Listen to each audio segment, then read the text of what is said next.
drink. Window down, yelling out money, anything. Ayy, ooh, got the foot on the gas. Pedal to the metal when I'm getting to the bag. Ayy, got the foot on the gas. Pedal to the metal when the lane moving fast. Ayy, ayy, let them all cross. If they hate, then let them hate and make a bigger boss. Ayy. What is up, ladies and gentlemen? We are back. We are live. It is the Freight Coach Podcast, the top podcast in transportation, coming to you guys every single weekday, 8:30 a.m. Pacific, 10:30 Central, which we're not at right now, you guys. We had to move this one around. And frankly, I wanted to schedule this right in the middle of March Madness for all of you guys who should be working right now that have the games going on in the background. And today, we're going to be talking about everything that you guys want to know. It's shippers. What's going on out there? What are they doing with all of this data? And how can we, as transportation providers, package this all up and really get in front of them and talk to them a little bit more in depth on that? And I got none other than the Ohio State University's #1 fan by far, Mr. Ken Adamo, back on the show. Ken, thank you so much for joining. And it looks like you guys are tied with teeth in you right now, just an FYI. Yeah, I think it says a lot about how highly I think of you, because I'm doing this while Ohio State's playing probably its only March Madness game of the year. I appreciate it. I appreciate you taking the time to jump on today and break it all down. Especially, honestly, man, I've been for as much as I follow sports, I forgot that March Madness was starting this week, to be honest with you, until I got notification that the first 4 playing game or whatever it was on Tuesday night was on. I was like, oh crap. I didn't even fill out a bracket, to be honest with you. There's no actual reason other than I have an extremely addictive personality. I don't gamble. So sometimes I'll fill out a bracket for fun, but I don't know. I don't watch. When I was in high school, I can remember the best bracket I've ever had was when Maryland won. I think I was a junior in high school when Maryland won the whole thing. But I just don't follow it enough. It's my favorite sporting event. It's like the Masters and March Madness.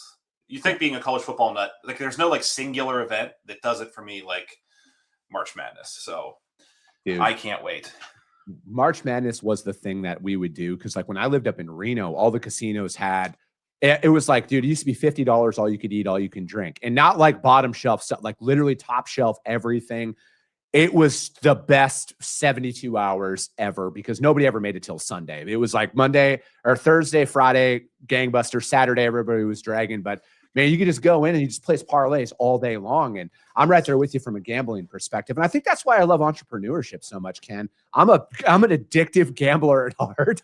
And it's why not just gamble your entire family's future on your ability to read freight markets? From your mouth to God's ears.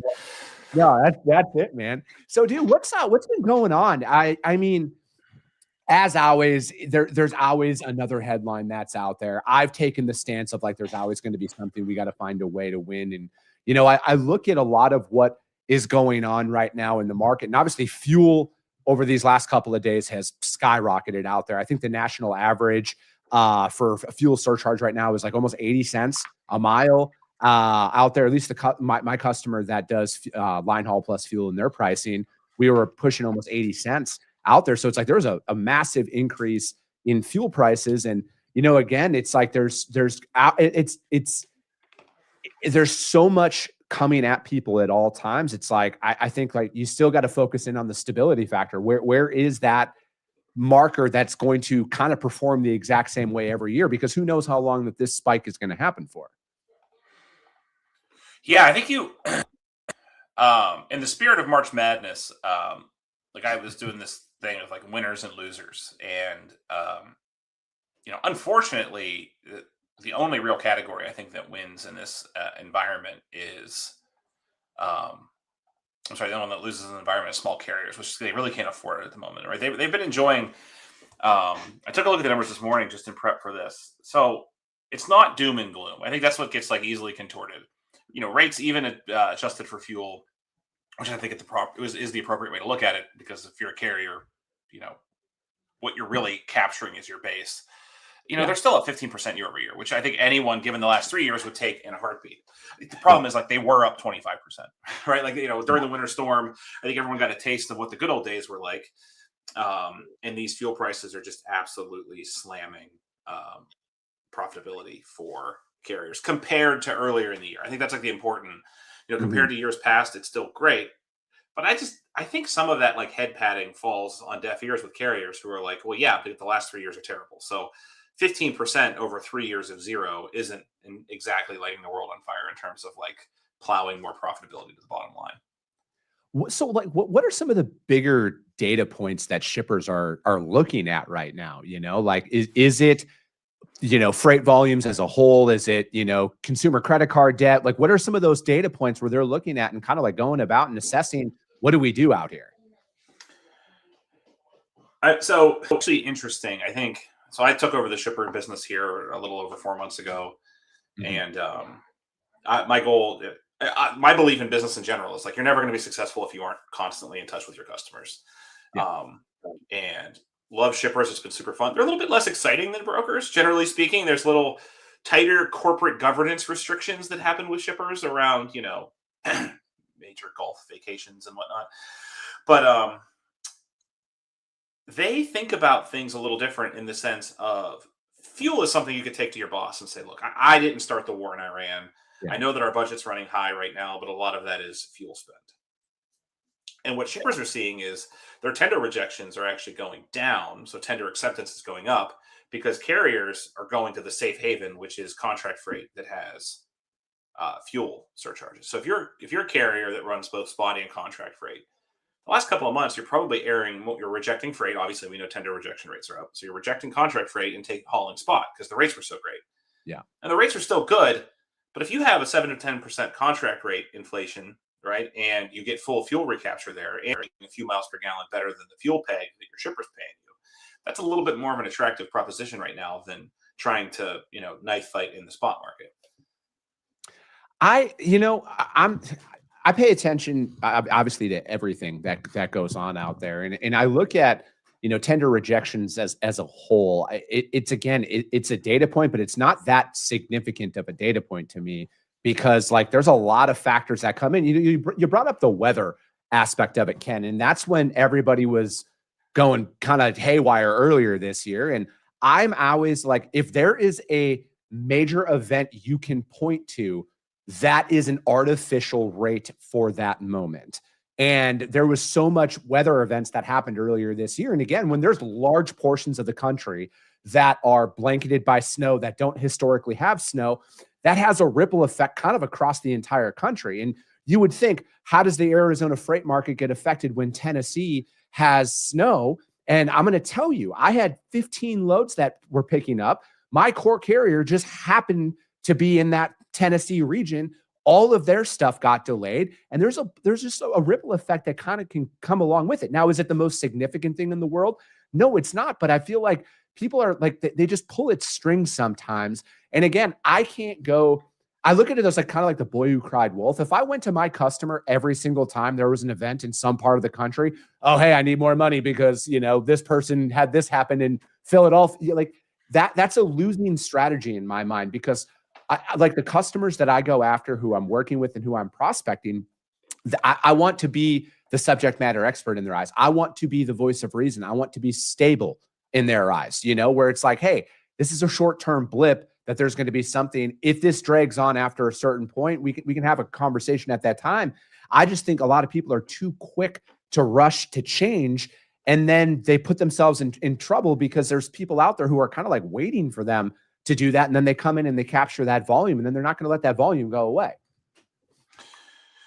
Yeah. I mean, I'm a Midwest simpleton. I went to 2 state schools. I like Occam's razor really resonates to me, right? Which is the simplest explanation is often the correct one. And so I think like you either believe that the reasons rates spiked to the exact day that a winter storm happened was either that was the single day that the manufacturing renaissance, quote unquote, started in North America, or there was a winter storm.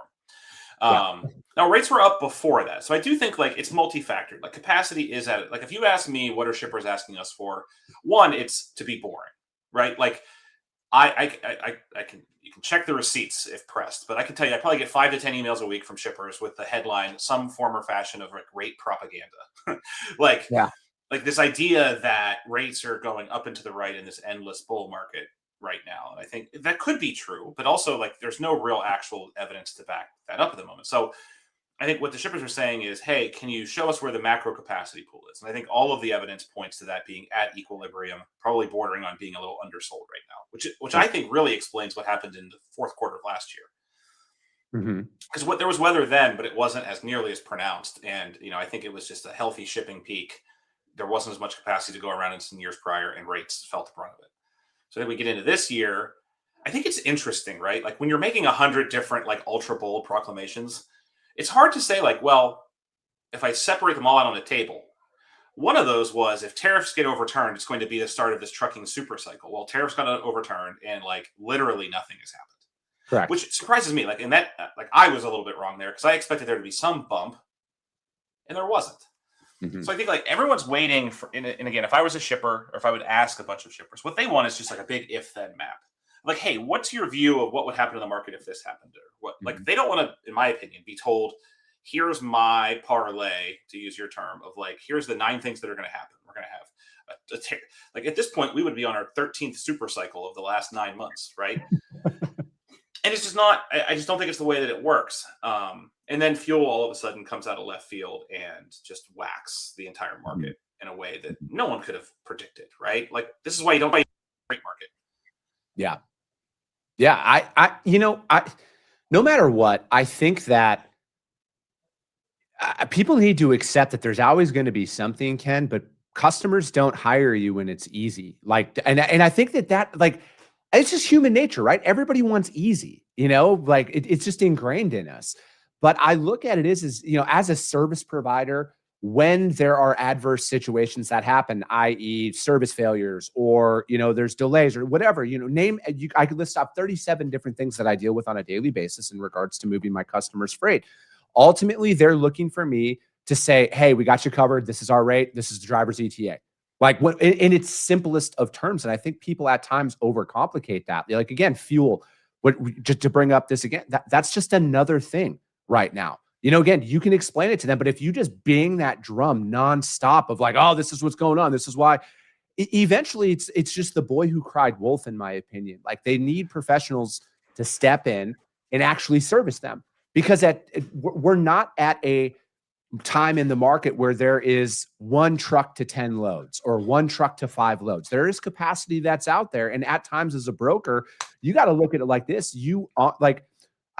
For me, this is just how I operate. If I quoted my customer 3 weeks ago and then Iran got invaded and now all of a sudden fuel spike, I'm honoring that rate. I'm not rejecting that rate to them at all. I told you that this is what it's going to be. I gotta wear it in the short term on a couple of things. We adjust our pricing accordingly. But again, a lot of things can happen because like what if all of a sudden, things get cleaned up, and I know it's going to take a little bit of time for fuel to drop, but like if you raise your rates and then you're going to be priced yourself out of it, right? Like there's a lot of things at play. And I think that in today's environment, people are way too quick to pull the trigger to change and raise or drop their prices, and they just put themselves in a bad situation. I feel like exercising caution right now is the best play to take with a lot of your customers, because I see it with the customers that we move freight for. There's a lot more load availability in the short term here than there was. And unfortunately, this is the problem when you go in and you bid cheap and you're bidding cheap, and then you can't stomach a $400 loss on a load because your boss is telling you you can't do it. And then there's your competition out there who's going to come in and take that load. They're going to service that account in the short term. And now all of a sudden there's more and more volume that's coming on. I think ultimately, in its simplest, it doesn't matter if it's an enterprise shipper, Ken, or a customer who moves 1 truckload. They expect you to honor your commitments when you're coming out there. Yeah, I mean, I could tell you stories like even last few weeks of large providers that kind of drank the Kool-Aid and just came out swinging in RFPs and are getting massively punished in their awarded volume. I think. Now, look, I think those brokers live to fight another day, right? The brokers that won the volume, if they didn't do it the right way, if they were taking the ostrich method of just bidding as if nothing was going on, they're probably going to get whacked in 3 or 4 months when they can't service the business. I think the best strategies at the moment are having honest conversations with your shippers about, hey, this is the price based on what I think is going to happen. So be transparent on where you think the market's going to go. and look, can I get your commitment to a handshake agreement to take a look at this in 6 months and we can reevaluate? If I was right about the market, I don't need to make any changes. If I was drastically wrong, we might need to adjust some things in either direction, right? Also, we're seeing a absolute record number of requests for index-based pricing from shippers. It is probably the hot topic du jour amongst all of the calls that I'm on, where shippers want the flexibility to share in some of the market risk with their providers without having to go back to bid every 3 to 6 months if this volatility continues. Yeah. So do you think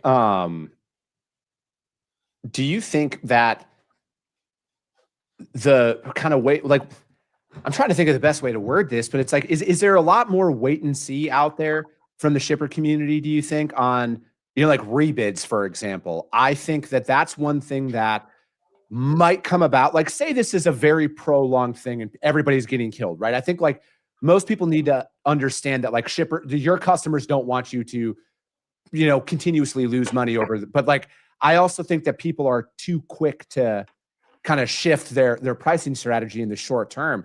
Do you think that there's that, or are people going to just kind of dig their feet and be like, why did you quote this? They're like, why did you quote this low? There's hard to have, like, in freight, one size fits all answers are tough. I think what I heard from most shippers was they weren't, especially the bids they did in Q4 or even late Q3, they weren't going to rebid. They were just going to take it on the chin in the spot market. Mechanically, the way a lot of these things are set up is, like, let's say you have 10 core providers, all 10, falls through a waterfall tender, they all reject. They might also go to a backup list where they can set their number before it goes to like the broader spot market. Shippers that have that set up, shippers that have spot portals, buy invite only spot portals, I think they've been flexing that. So like if you just locked in rates at 3 to 5% in Q4 and you're running a little bit higher spot volume at 20, plus 20% in Q1, that's actually not so bad if it does come back down after. You know what I mean? You're just doing that risk calculus, which is not overly complicated in my opinion. I think what they're seeing now is, our kind of official technical forecast, and I think it aligns with a lot of what others have said, and this was pre-fuel, is that this year is probably going to run most of the year between 16 and 20% on the spot market up year on year, which means you'll probably see contract rates by the end of the year settle in the 12 to 14% range by the end. Now, I think fuel is, if it stays this high, I think it will cause some revision of those forecasts. But those numbers sound big. Like Chris Pickett, famous Coyote Curve. I'm sure you know Chris. Oh yeah, made a ton of headlines. I've probably gotten 200 phone calls at this point after his bull call in February that spot rates will hit 40% up year on year by the end of the year. That does sound crazy, but at the end of the day, over 3 years of nothing, that's still only a compounded annual growth rate in the low double digits. So it's not like that's setting the world on fire in terms of like the fact that there's been no rate growth for many years at this point. Do you like, so I guess how are people, because like I've been through, I think the last like major volatile year that it's been about 10 years now. It was like 2016 was like the last major volatile year of rates where like I remember a couple of our large enterprise shippers, we did like 3 rebids that year. And I think it was around the polar vortex time. It could have been 2017, but I just remember because like, dude, we were paying like 15 grand from Seattle to like Columbus, Ohio, I'm pretty sure at that time. Like it was like insanely high rates. That was the last time I remember a major like multi-time cycle happened throughout a year. Do you think that with fuel and say, again, I don't want to play doomsday here, but say the conflict in the Middle East continues to intense, and amplify out there, could that cause a lot more of a ripple effect on what's going on? Because again, you look at the Strait of Hormuz, I can never pronounce it. Hormuz, sorry. You look at that and the amount of global trade that goes through there, like what could that be a thing a little bit later on down the year, or is that kind of a wait and see approach? I think again, you get in trouble when you make these. I think like the primary out of left field negative, like bearish black swan would be like a major macroeconomic slowdown / recession / the Fed doesn't cut rates at all this year. Housing and lumber and all these prices remain unaffordable. We don't see any of that tailwind that we were hoping for, and the economy just sort of the Fed's report yesterday. Obviously, they weren't expecting, the markets weren't pricing in a rate cut; they were pricing in two more. We're kind of caught in this in between where growth is running hot enough to offset how hot inflation is running, so the Fed's kind of sort of stuck. This notion that Powell's replacement will actually get appointed during a midterm, he may be the pro temp chairman even after his term ends. There's just a lot of economic uncertainty. Mm-hmm. There's a lot more reasons to be optimistic, frankly. I mean, with this infrastructure spending, again, we're in the weeds of transportation, but try to get limestone in the Midwest and upper Northeast right now. It's like impossible. Between fuel prices and infrastructure projects right now, in many parts of the country, asphalt is pricing out higher than concrete. That's actually a really good sign. Yeah. Data centers and all of the surrounding infrastructure for data centers has flatbeds on a tear. Yeah, I'm glad you brought that up. That right there, I think that's going to be the biggest curveball in flatbed capacity this year. And dude, we're seeing it out here in Arizona alone. There's multiple projects going out here in the Phoenix metro with that. And, a lot of our carriers that we're operating with who are coming out here right now, it's great for outbound Arizona freight. I'm going to be honest with you. There's going to be a lot of capacity that is going to be becoming available the more and more that these data centers be coming up into full swing here. But I think that if you want a good indicator on where things are, follow data center construction around the country. Because I was just listening to a podcast about this here this morning, and the average cost of a data center is like some $600 billion or something like that is what it costs to actually build it out for what it's going to be used for. So again, that's a lot of material that's going in and out of some of these locations. So it's like, if you're going out there and you're prospecting business, follow somewhere where some data center construction's going in, you're going to find a lot of excess capacity. Granted, if they're not being paid round trip miles to keep them going back to the manufacturer of the steel and wherever else they're bringing out there. Yeah, between that and fracking will pick up, or has picked up, due to the energy prices. I think flatbed's in a good spot. I don't know. I think, look, I count myself in this camp, and if I think about my tenure at DAT thus far, it's over 6 years. I think the area that I'm most proud of maturing, and this isn't a technical term, but there's just way too many people sniffing their own farts out there. That's the best way I could describe it. I think this industry, when you surround yourself in this just aura of seriousness and everything, it's just not actually how all of this works. It's how I came into this, coming from the industry to tech. I know everything. I've been there. I've done that. I think what I've tried to mature and develop my own personal is I don't know. I think busy peak, we're out of capacity. There's some capacity pressure with ICE and the non-domicile stuff happening on the capacity side. The economy's not doing great, but it's not doing terrible.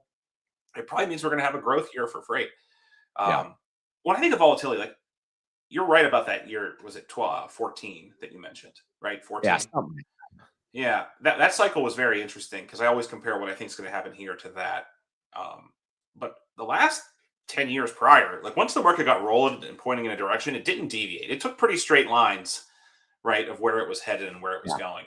So I think it could be a choppy year. But I overall think we'll probably wrap this year feeling like it was the best since 22. Mm-hmm. Is that a safe bet? Probably the best year since 22. I know a lot of there's certain folks who would say 22 was a bad year because in theory the great trucking recession started, but I don't actually subscribe. I think that probably either happened officially later in the year or even early in 23. Every transportation company I know of had record years in 22. Yeah. So I think that 2027 is the year that people are hoping 2026 is going to be. I just don't. There just has to be. I'm an optimistic realist, Ken. That's how I always approach everything. I hope for the best in every situation that I come across. But I look at it as I'm on the front lines cold calling and prospecting people. Okay. I have conversations with people every single day. Their buyer sentiment has not changed at all. At all. I am of the mindset, and again, Freight Coach Logistics would exponentially benefit from this if I am wrong. every shipper out there today has ample capacity in their network to weather any of the foreseeable storms that could happen of any tightness that could come on here if fuel prices go up. I think the big thing is the longer fuel prices stay elevated, that will cause more capacity to leave the market than I think even non-domiciled CDLs out there, because guys can't afford to run. And that's going to disproportionately affect the smaller fleets over anything. And I think that would cause guys to park their trucks. I do. And I think that would be the only thing that would possibly cause people to open up their eyes to, hey, maybe we need some additional providers to come into our network this year. I just think that there's a lot more positivity going on behind the scenes that that people don't want to openly admit for whatever reason. But again, I'm not trying to sell anybody a subscription to anything. I'm just trying to tell you guys how I assess markets by somebody who actually moves freight. And I think that you need to be extremely diligent and honor your commitments right now, because if you don't, people's tolerance for failure will be slim to none. And you're going to find yourself outside of the door with a lot of your customers. I think, and I said this to a large broker yesterday, I think 2027 has the potential to be the best year in the history, modern history of freight brokerage. Like, I think, and the reason I say that is I think this year will be a good year. I think last year was a horrific year. Yeah. like the brokers always lag, right? So I think brokers clean up on the bumpers of when the freight cycles turn, because they make more of their money when the market's it has an arbitrage opportunity when it's moving. And I mean, the Delilah's Law yesterday, I don't know if you saw it, but one of the things in there that wasn't widely publicized until yesterday is a kind of flat out ban on foreign dispatch. Yep. There's a lot of chatter, and with this administration, I think it could gain legs of principal owners of trucking companies need to be U.S. citizens, not even legal U.S. workers, but U.S. citizens. So I think this could be a year. Again, I am classically trained, I think, to think of everything in best, worst, and average case. I think I don't know if it's best or worst, but it's an extreme case. I think the government could end up accidentally re-regulating trucking. I think there was a way that could actually happen. I don't know if you saw again yesterday, but the ATA came out full throat endorsement of this Delilah's Law, which I think kind of raises a bunch of eyebrows of well, if they're supporting it, and I think because a lot of these, there's this view, which I just don't think is real, is that we're going to like making Smokey and the Bandit movies again. And I just don't think that's going to happen. Mm-hmm. I think the shortfall that'll be caused by purging a lot of these what we would call cheaters out of the system, unsafe, unvetted, unlicensed in many cases carriers. I don't think they're going to be replaced by uniform wearing drivers making $200,000 a year. It'll shortcut automation, and it'll push a lot of volume back to the contract fleets.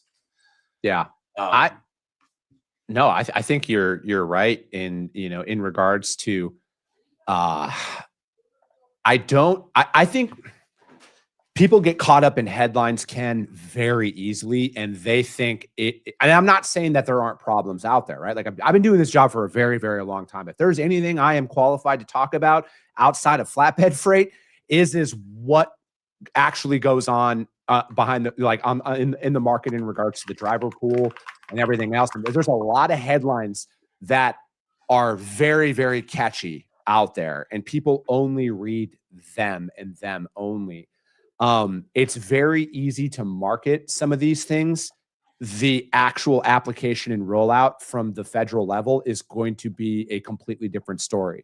And I think that is where the hangup is going to be. And again, I think, I've mentioned on the show numerous times, the current administration's dropping the hammer on a lot of this stuff, but bureaucracy takes a very long time to be rolled out. Yeah, I'll offer you one counterpoint to that. I think the one thing that the Trump administration learned, and this is a completely apolitical comment, it's just an observation, from the first term to the second term. So I think in the first term, they wrote a lot of executive orders and got a lot of legislation passed that was highly prescriptive and highly detailed to the problems they were trying to solve. Well, the approach they've taken this time is to be, I think, deliberately vague, because if you read, again, we've got a couple legal, obviously, shocker, DAT has lawyers.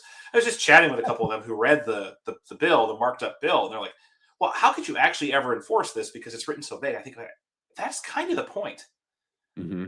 I think like they face such a challenge with the courts when they've been overly prescriptive and overly specific on what they're trying to do, that like by saying like anyone who has a foreign dispatcher, a dispatcher with a foreign principal place of business, well, like could an office building that houses the BPO be a principal place of business? And then there's fines attached. So I agree that it'll be difficult to administer, but in a lot of ways it could be easier to parry away legal challenges because the legislation, if it passes, has been written so vague. And look, like TIA has come out in very strong advocacy of the Delilah's Law, as has ATA, as has OI. I do think, like, I'm not a policy expert, but the nuts and bolts of it make a ton of sense to, like, again, a state school grad here. Like, yeah. I think truck drivers should be able to speak English. I don't think that's a controversial topic at all. The abuse of the non-domicile CDL program is, like, at this point, very well documented. And I think so long as they can preserve the edge cases, which the program was instated for, like, I'm in favor of, like, wide-scale reform there. I mean, these overseas dispatchers who are the ones who are acting like brokers, I think should be dealt with. And that's the position of the TIA. And I don't know that you'll find many people that disagree with that, except these folks who are doing like brokerage work without the bond and without the business requirement and without the liability and insurance.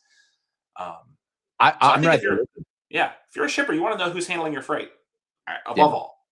Yeah. And I think that's going to be another iteration of requirements to move freight here moving forward is going to, like, again, most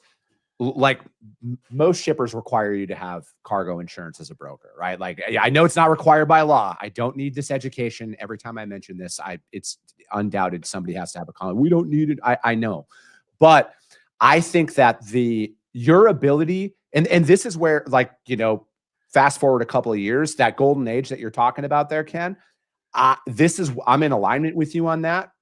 There is going to be the people who can show we are immune from all of these headlines that are going on out there. You're going to get a gold star essentially from the FMCSA. That is going to open up doors of opportunity that have been shut for probably a decade for people. And it's going to, the more and more that this stuff comes down, like, again, I think that they're going to drop the hammer on the blatant rule breaking that's been going on out there. And when the playing field is level, and that's all I'm asking for as an entrepreneur.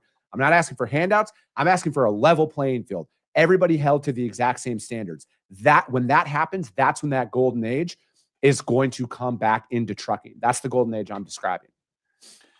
Yeah, I think the thing that we need to be mindful of is that golden age could be 15 major asset-based national trucking companies. Yep. Like, I think we've got to be careful. And again, a lot of this is happening based on, I think, what's selling in the media. Like, I think the head of the DOT is a media guy. I think, like, they've latched on to this as being something that's popular. And look, things are popular for a reason. Again, that's back to my theory about sniffing your own farts. It's like, yeah. I get it's popular because people are sick and tired of seeing headline after headline of people getting killed on the highway by someone who couldn't speak English or wasn't, came out of a CDL mill in Minnesota. Not to pick on Minnesota, but I will. So it's popular for a reason, and I'm glad they're addressing it. But I also think, like, there's other massive systemic issues in trucking that I would also like to see some similar attention. Like Matt Leffler says all the time, 1 in 4 vehicles, commercial vehicles, Class 8 trucks are unsafe at any speed. Like, that should probably be addressed too.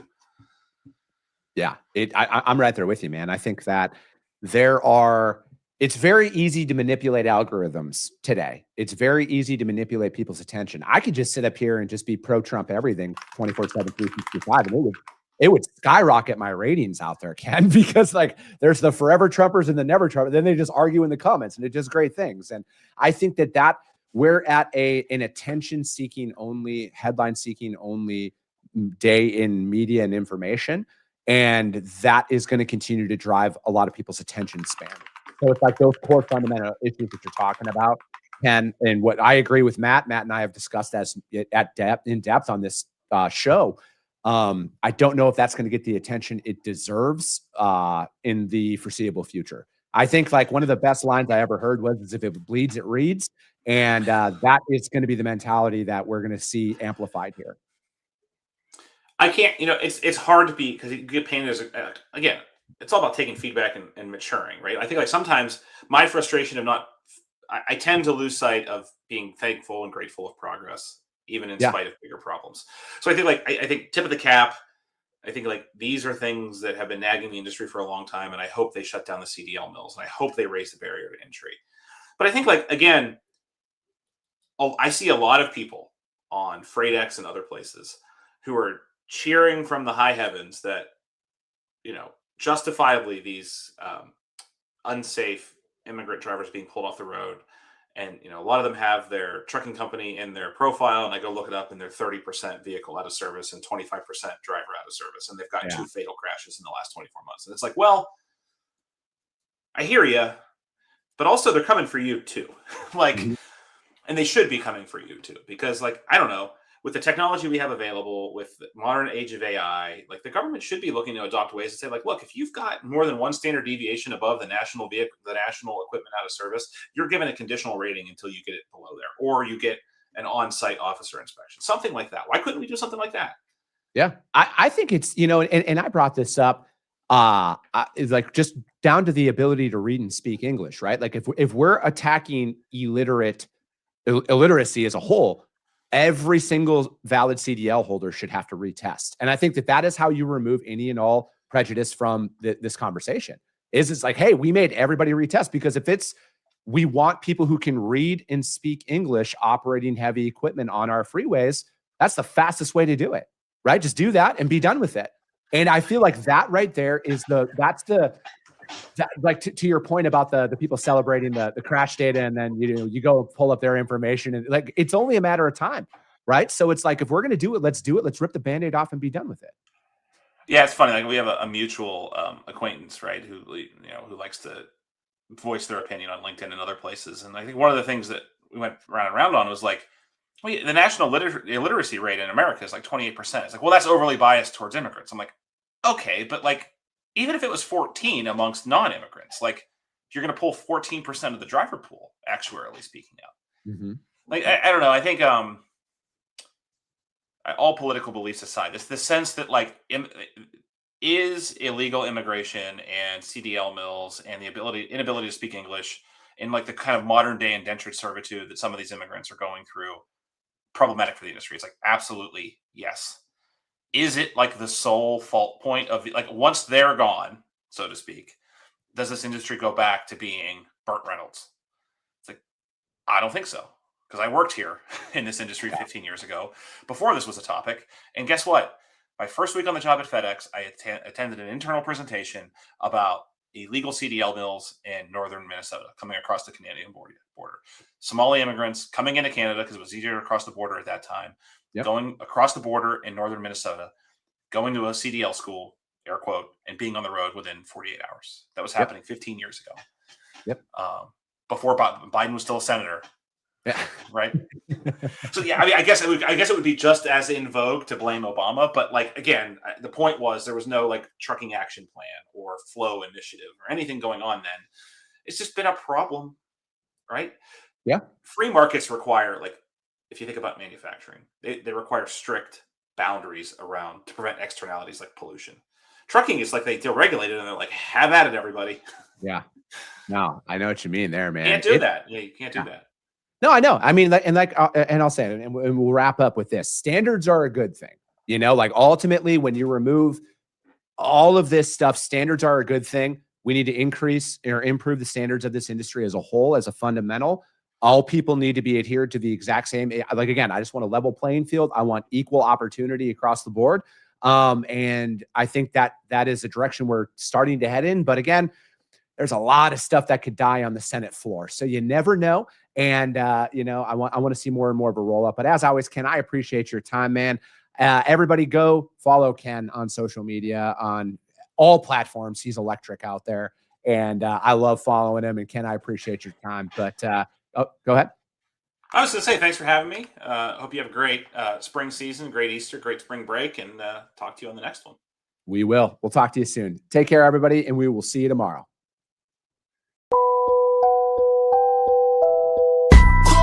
Came back with a bang, window down, yelling out money, anything. Hey, ooh, got the foot on the gas, pedal to the metal when I'm getting to the